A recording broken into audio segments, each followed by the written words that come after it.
సొమ్మువాయే పదవులు రాకపాయే కొంప ముంచిన దీపాదాస్ మున్షి తీవ్ర నిరాశలో కాంగ్రెస్ నేతలు ఆశావాహులు ఎంపీ టికెట్ కోసం 100 కోట్ల డీలు అడ్వాన్స్గా 20 కోట్లు పుచ్చుకుందని టాకు శివగామిగా మారిన దీపాదాస్ ఇదే నా మాట ఇదే నా శాసనం అంటూ కాంగ్రెస్ను శాసించిన మున్షి చాలా మందిని ముంచిపోయిందంట. మన మున్షి గారు చాలా మందిని ముంచిపోయిందంట. ఈ మేడము చాలా అంటే ఆమె గురించి చాలా వార్తలు వచ్చినాయి అప్పట్లో కూడా. ఆమె ఫ్లైట్లో దిగుతుంది, ఆమెకు లగ్జరీ హోటళ్ళు కావాలి బస చేసేందుకు. అలాగనే అన్నీ దిగిన కాడ నుంచి హైదరాబాద్లో దిగిన తెలంగాణలో అడుగుపెట్టిన కాడ నుంచి మళ్ళా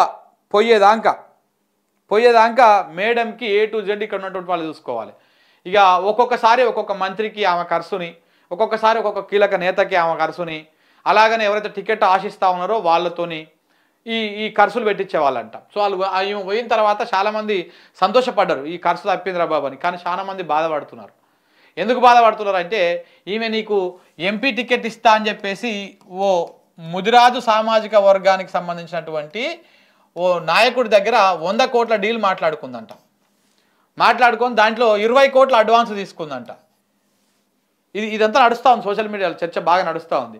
దాంతోపాటు కొంతమందికి ఎమ్మెల్సీ పదవులు ఇస్తామని, కొంతమందికి కార్పొరేషన్ సంబంధించినటువంటి చైర్మన్ పదవులు ఇస్తామని, దాంతోపాటు ఇంకా కొంత పార్టీలో కీలక పదవులు ఇస్తామని, ఇట్లా ఎవరికి తగ్గట్టుగా వాళ్ళ తగ్గట్టుగా బాగానే రాబడి సంచులు నింపుకునే కార్యక్రమాలు చేసిందంట మేడం.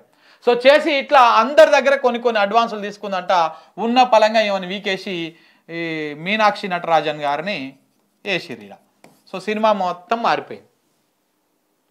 ఆమెను తీసేసి మీనాక్షి నటరాజన్ వేసిర్రు, మొత్తం మారిపోయింది. ఈ పశలన్నీ గోయిందగా వచ్చినాయి. పాపం కొంతమంది తలకాయలు పట్టుకురంట, మరే మా పశలు వాయే పదులు రాకపాయే ఏంది పరిశాన్ వ్యవహారం అని చెప్పేసి. మరి చివరికి వస్తాయా రావా లేకపోతే ఏమవుతుంది అనేది మాత్రం చూడాల్సినటువంటి అవసరం ఉంది. వచ్చేది ఎక్కడిది కొంతమంది పోయి చెప్పుకుంటున్నారంట ఆ దగ్గర ఉన్న వాళ్ళకి, అరే గిట్లా ఇచ్చినాం మేము 5 ఇచ్చినాం 10 ఇచ్చినాం పాపం ఆమె చేస్తా అన్నది మాకు చేయకుండానే పోయింది, ఇప్పుడు ఎట్లా అడగాలనా వద్దా ఏంది అని చెప్పేసి. ఇంకెట్లా అడుగుతారు? ఇక అయిపోయాయి. ఇక తిరుపతి ఉండి లేచినట్టనమాట. ఈ కాంగ్రెస్ అంటేనే పైరవీలు, సొంత పార్టీ వాళ్ళు కూడా ఇట్లా నష్టపోతూ ఉంటారు వీళ్ళ పైరవీలకి.